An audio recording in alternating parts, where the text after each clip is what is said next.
네, 오늘은 사무엘상 26장 1절에서 12절까지 말씀인데요.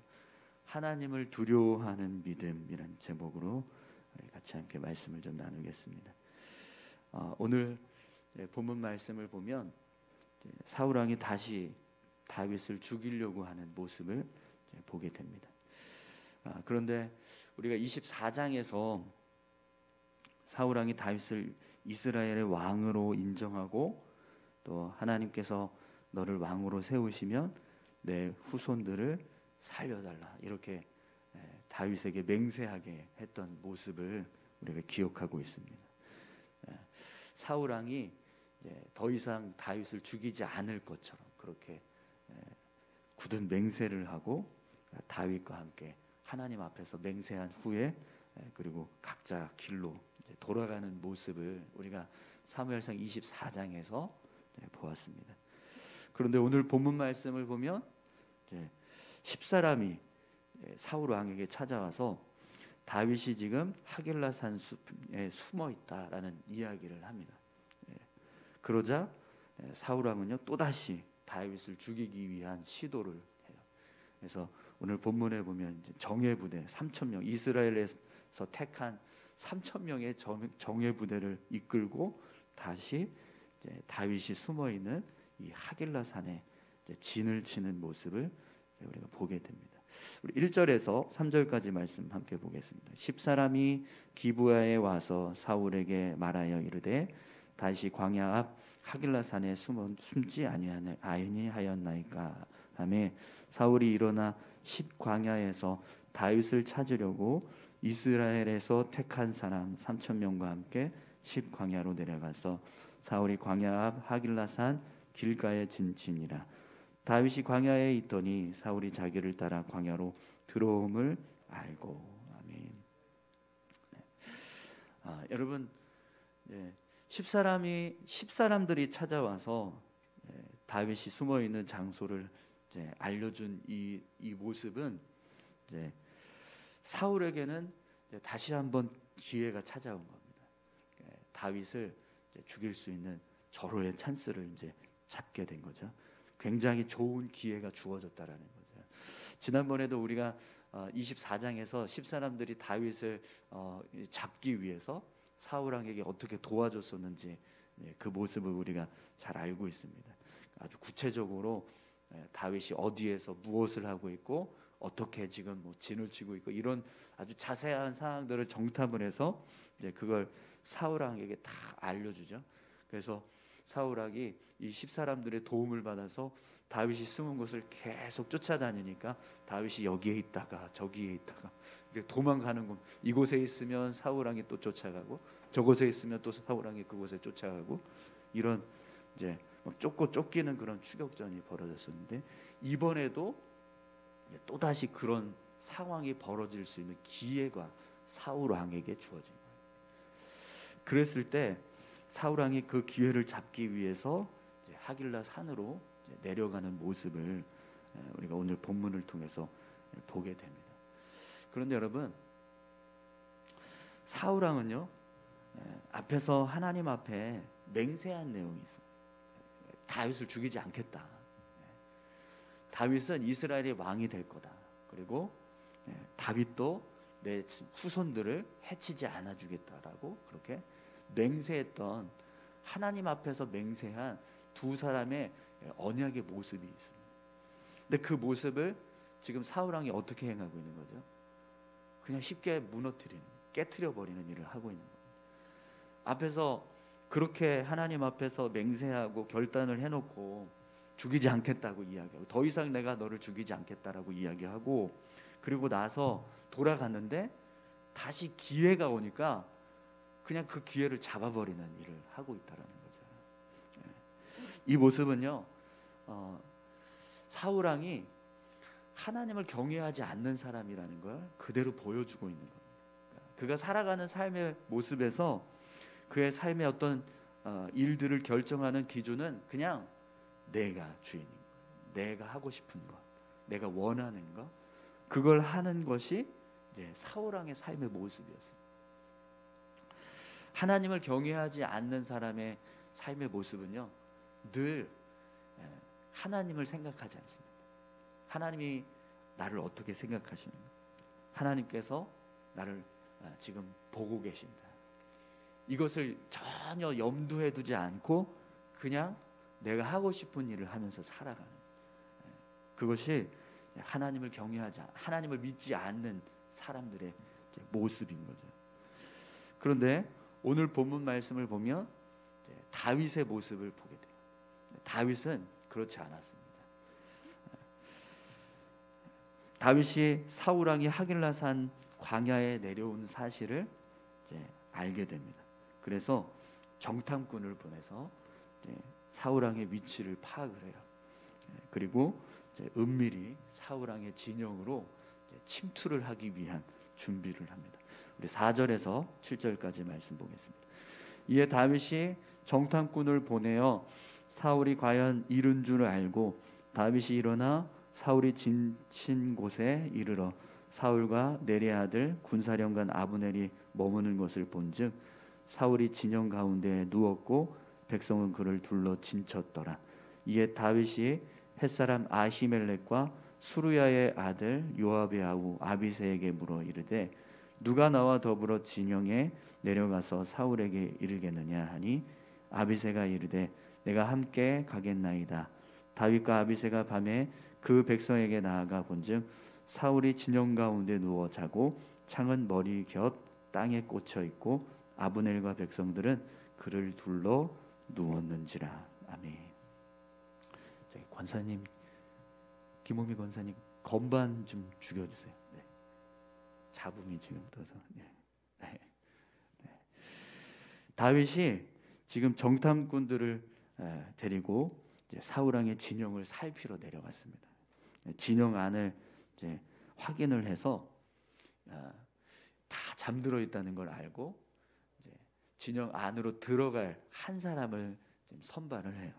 그래서 오늘 본문을 보면 아히멜렉과 수루야의 아들 요압의 아우 아비새 두 사람에게 누가 나와 더불어서 함께 이 진영 안으로 들어가겠느냐 이렇게 물어봅니다. 그랬더니 아비새라고 하는 부하가 내가 함께 가겠습니다 이렇게 이야기를 해요.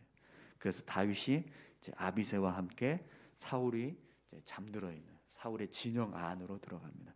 네, 여러분 이제 잠을 자고 있다고는 하지만 다른 적들이 있는 진영 안으로 들어간다는 건 굉장히 위험한 일인 거잖아요. 네, 생명을 걸고 다윗과 함께 지금 이 사울의 진영 안으로 이 아비새가 함께 다 들어가고 있다라는 거죠. 아비새의 모습을 보면, 그러니까 다윗이 어떤 일을 했을 때 그가 같이 함께 도와주는 그런 모습을 오늘 본문을 통해서 보게 됩니다. 그런데 오늘 본문을 보면 사울의 진영에서 있던 군사들 3,000명의 정예 군사들, 그리고 이 진영 안에는 누가 있었냐면 사울 왕의 군대 장관이었던 아브넬이 있었습니다. 그런데 그들은 지금 다 어떻게 하고 있죠? 잠을 자고 있어요. 다 잠자고 있었습니다. 다윗의 부하들은 깨어서 다윗과 함께 일하고 있는데 사울의 부하들은 다 잠들어 있는 거예요. 여러분, 우리가 하나님 앞에서 어떤 일을 할 때요, 그 맡은 일을 충실하게 잘 하는 그 모습도 하나님 앞에서 바로 서가는 믿음의 모습이 될 수 있습니다. 지금 다윗의 부하들은 깨어서 다윗과 함께 뭔가 일을 막 만들어가고 있는데 사울의 부하들은요 다 잠들어 있습니다. 근데 여러분, 아무리 피곤해도 군대 장관인 이 아브넬이 사울 왕의 안위를 생각하면 누군가 초병을 세워놔야 될 거 아니에요, 그죠? 그리고 적이 들어왔을 때 사울 왕을 해치지 못하도록 막을 수 있도록 뭔가 조치를 취해 놓고 그리고 잠을 자든지 해야 되는데 그런 일들이 지금 전혀 없고 이 사울 왕 진영에 있는 모든 사람들이 다 잠들어 있었다는 거예요. 그건 사울 왕의 군사들이요 지금 다 뭔가 그들이 하고자 하는 역할, 그들이 맡아서 해야 할 역할들에 대해서 제대로 하지 못하고 있다라는 걸 그대로 보여주고 있는 거예요. 왜 이런 일이 벌어질까요? 그러니까 하나님을 쫓고 있는 사람들의 모습과 하나님을 쫓지 않는 사람들의 모습이 이렇게 다르다는 거예요. 여러분, 오늘 저와 여러분들이 잠들어 있는 자가 아니라 깨어 있는 자 되시기를 소망합니다. 우리가 뭔가 잠들어서 우리가 해야 할 자리에 있지 않고 또 우리가 하고 있어야 할 일들을 하지 않는 그 모습이요, 우리의 믿음을 반영합니다. 그런 점에서 오늘 우리의 삶을요, 여러분 한번 돌아보시기 바랍니다. 내가 지금 믿음의 자리에 서 있는가? 내가 감당하고 있는 믿음의 삶을 살아가고 있는가? 그런 것들을 우리가 잘 살폈으면 좋겠습니다. 오늘 이 아비새의 이 모습을 본문에서 기록하면서 또 아브넬의 어떤 그런 모습들까지도 계속 이렇게 오버랩 시켜서 보여주고 있는데요. 이 모습은 계속해서 다윗과 사울 왕의 모습을 비교하고 있는 거예요. 다윗이 어떻게 행하고 있는가, 또 사울 왕이 어떻게 행하고 있는가, 그 모습 속에서 그의 부하들마저도, 그들의 부하들마저도 어떻게 하고 있는가, 이걸 지금 다 보여주고 있는 거죠. 그러면 왜 오늘 본문이 이렇게 사울 왕과 다윗의 모습을 계속해서 비교하고 있을까요?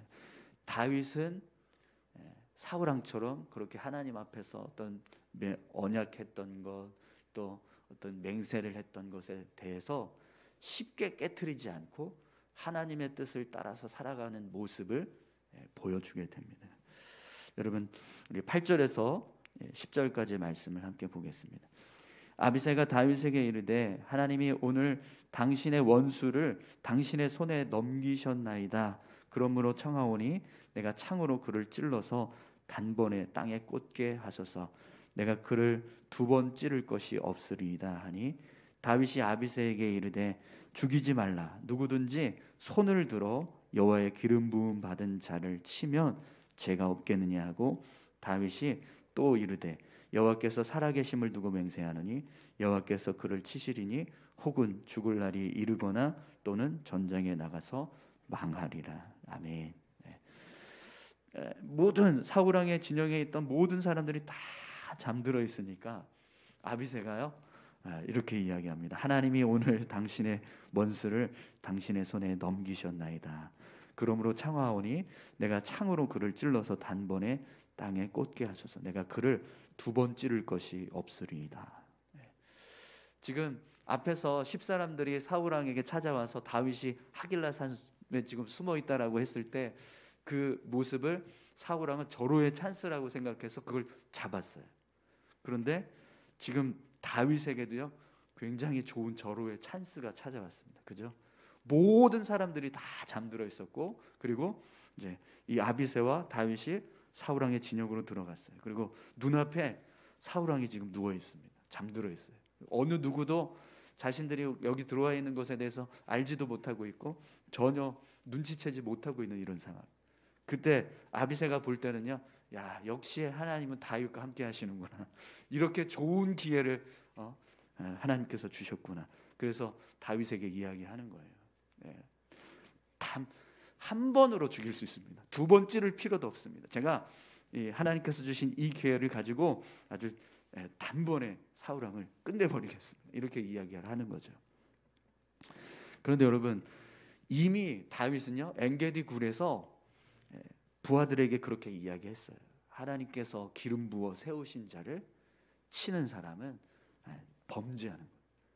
절대로 하나님께서 세우신 자에 대해서 우리가 손을 내서는 안 된다. 그 얘기를 이미 부하들에게 했었습니다. 그래서 그것 때문에 어느 누구도 사울 왕을 해칠 수가 없었잖아요. 그리고 옷자락만 잘라서 그리고 그냥 살려서 보내는 상황이 있었습니다. 그때 여러분 아비새가 없었을까요? 있었을까요? 당연히 있었을 겁니다. 그런데 아비새는요, 지금 이 순간, 이 장소, 이 상황, 이건 분명히 하나님이 우리에게 주신 기회다 이렇게 생각을 했어요. 근데 다윗은 어떻게 생각합니까? 어떤 상황이든 어떤 순간이든 이게 하나님이 원하시느냐, 하나님이 보실 때 합당하냐, 이걸 생각을 했다라는 거예요. 여러분, 아비새는요 다윗을 따르는 충실한 부하입니다. 그러나 아무리 충실한 부하도요 하나님 앞에서 정직한 모습으로 서지 않으면 유익이 되지 않아요. 지금 아비새는 굉장히 좋은 의도로 이야기를 했지만, 그러나 다윗이 만약에 아비새의 말을 따라서 이런 행동을 했다면 결국에는요 하나님 앞에 범죄하는 일을 하게 되는 겁니다. 네, 다윗이요 아비새의 말을 듣지 않습니다. 그리고 하나님께서 세우신 자에게 손을 대는 것은 절대로 해서는 안 되는 일이다. 만약 그런 일을 우리가 하게 된다면 그 사람은 하나님 앞에 죽을 날이 이르거나 전장에 나갔을 때 망하게 될 거다. 이렇게 하나님이 그를 가만히 두시지 않을 거다. 절대로 그냥 두지 않으실 거다. 심판하실 거다. 이렇게 지금 말하고 있는 거죠. 다윗은요 어떤 일을 할 때 그것을 결정하는 기준이 하나님이 되고 있다라는 것을 다시금 보게 됩니다. 그런데 여러분, 오늘 본문 말씀을 보면 굉장히 중요한 내용이 나와요. 10절 말씀을 다시 한번 보겠습니다. 다윗이 또 이르되 여호와께서 살아계심을 두고 맹세하노니 여호와께서 그를 치시리니. 죄송합니다. 우리 11절 12절 말씀 보겠습니다. 11절 12절 내가 손을 들어 여호와의 기름 부음 받은 자를 치는 것을 여호와께서 금하시나니 너는 그의 머리 곁에 있는 창과 물병만 가지고 가자 하고, 다윗이 사울의 머리 곁에서 창과 물병을 가지고 떠나가되 아무도 보거나 눈치채지 못하고 깨어 있는 사람도 없었으니 이는 여호와께서 그들을 깊이 잠들게 하셨으므로 그들이 다 잠들어 있었기 때문이었더라. 아멘. 여러분, 오늘 본문 말씀을 보면 지금 사울 왕의 진영에 있는 사람들이 다 잠들어 있습니다. 근데 이 잠들어 있는 이유가 뭐죠? 하나님이 깊이 잠들게 하셨다라고 기록하고 있어요. 그럼 여러분, 왜 하나님께서 사울 왕 진영에 있는 모든 사람들을 이렇게 깊이 잠들게 하셨을까요? 이유가 뭘까요? 의도가 있지 않겠습니까? 하나님께서 이렇게 모든 사람들을 다 잠들게 하신 의도가 있을 거 아니에요. 왜 그랬을까요? 다윗이 사울 왕을 죽일 수 있도록 기회를 주신 걸까요? 그게 아니죠. 너 이런 상황에 있을 때 어떻게 하는지 내가 보자는 거예요. 하나님이요 다윗이 어떤 결정을 할지를 지켜보셨다라는 거예요. 우리 어제 여러분 다윗이 이 나발이 죽고 나서 그의 아내인 아비가일을 아내로 취했던 모습 우리가 봤잖아요. 그리고 그 이후에 이스라엘이라고 하는 이름 갑자기 생각이 안 나네요. 잠깐 어제 말씀을 좀 돌아서 볼까요? 아히노함의 이스라엘의 아히노함이라고 하는 아내를 맞이하는 모습을 보게 됩니다. 아내를 취하는 모습 속에서 다윗이 어떤 마음으로 그 행동을 하게 되죠? 자기가 원하는 걸 쫓아가는 모습. 아비가일이라고 하는 아주 현숙한 여인을 아내로 맞이할 때 굉장히 좋아했을 거예요. 또 오늘 어제 이제 본문에 보면 그것으로 딱 끝나지 않고 이 아히노함이라고 하는 여인도 또 아내로 맞이하는 모습을 봅니다. 그때 여러분 다윗이 그 아내를 맞이할 때 어떤 마음으로 맞이했을까요? 이게 하나님이 기뻐하시는 일인가? 하나님께서 원하시는 일인가? 이걸 생각하지 않았습니다. 자기가 원하는 걸 취한 거예요. 그럼 오늘 본문에서 하나님이 사울 왕을 죽일 수 있는 기회를 주시고 또 그런 상황을 만들어가게 하신 이유가 뭘까요? 여기서 또 하나님이 원하시는 뜻이 아니라 자기가 원하는 뜻을 선택했을 때의 상황을 하나님은 지켜보고 계셨다라는 거예요. 만약에 다윗이 이 상황에서도 자기가 원하는 뜻대로 행동을 했다면 그때 다윗은요 하나님 앞에 아마 징계를 받았을 겁니다. 하나님이요 다윗이 무너져 가려고 하는 순간들마다 이렇게 믿음의 테스트를 하세요. 하나님 앞에서 바로 서고 있는가를 확인하시는 순간들을 만들어 가신다는 거죠. 다윗이 한 가지 약점이 있었습니다. 그게 여자 문제예요. 여자 문제. 다윗의 인생을 보면 가장 취약했던 문제들 중에 그 모습이 가장 많이 드러났던 내용들을 보면 다 여자 문제였어요. 다윗의 삶에서 여자 문제 빼고는요, 다윗이 철저하게 하나님 앞에 섰던 걸 보게 돼요. 그러니까 이게 약점이라는, 그 약점이 계속 삶에서 드러나요. 그러나 그 드러남 속에서 그냥 이 약점 때문에 완전히 삶이 무너져 버리고 하나님을 앞에서 믿음을 지켜가는 삶을 포기하고 그냥 내 맘대로 살아가는 모습으로 바뀌느냐, 아니면 다시 하나님 앞에 서려고 하는가. 이게 지금 왔다 갔다 하는 그런 상황들이 계속해서 벌어진다는 거죠. 근데 여러분, 우리의 인생이 그렇지 않습니까? 우리가 삶을 살아가는 동안 정말 여러분 뭐 선 그어 놓듯이 쭉 일렬로 쭉 선 그어 놓고 우리가 정말 믿음 하면서 하나님 앞으로 가나요? 아니요. 어쩔 때는 다시 이렇게 죄를 범하고 곁길로 빠지고 이런 상황들이 계속해서 벌어져. 근데 그 곁길로 그냥 완전히 가버리면 사울왕처럼 되는 거지만, 다시 하나님 앞으로 그러면서 다시 돌아서고 하는 삶의 모습이 지금 다윗의 모습이고 오늘 우리의 모습이라는 거죠. 중요한 게 있습니다. 그럼 이때 어떻게 살아가느냐? 하나님 생각해야 한다는 거예요. 하나님 생각하는 걸 잊어버리면 그때는 그냥 사울왕처럼 살아가는 겁니다. 그러나 우리가 다윗처럼 하나님 앞에서 이 일이 선하지 않다, 이걸 생각하는 순간 믿음의 삶을 살아가게 된다는 거예요. 오늘 저와 여러분들이요, 하나님을 생각하는 자 되시기를 소망합니다. 하나님을 두려워하는 마음, 하나님을 경외하는 마음, 그것이 믿음인 줄 믿습니다. 오늘 저와 여러분들이 삶을 살아갈 때 하나님을 기억하고 하나님을 의지하면서 삶을 살아가는 믿음의 삶이 되시기를 축원합니다. 우리 다 같이 함께 기도하시겠습니다.